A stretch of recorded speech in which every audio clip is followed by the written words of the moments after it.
Marita McGrath, die groot kompetisie, dis pragtig, kyk hoe mooi is daai illustrasie van die voorblad.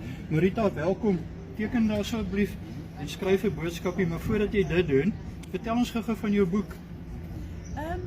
Ja, dit gaan oor twee leidiere en Louis en Lina Leidier en hulle kompeteer vir die Luiweesmedalje.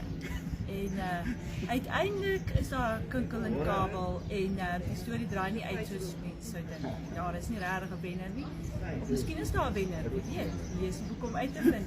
Die boek is geskik vir kinders van so 4 tot 7 jaar en ja, ek hoop kinders gaan dit.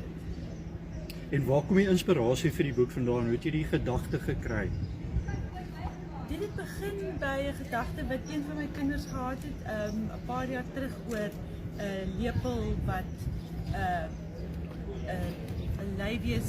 'n lepel wat vir mense is wat lui is, wat self die kos na jou mond toe skep, hoef jy nie eers jou arm op te lig nie. 'n Lui-lepel.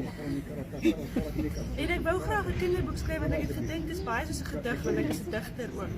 So dit was maar waar dit begin het. Marita, dis wonderlik. Kom daar 'n digbundel van jou af? Ek hoop so. Hy is in die works, maar dit vat maar 'n tydjie om op mooi geskaaf te kry. Lekker man, welkom by die leesfees, geniet dit hoor. Baie dankie.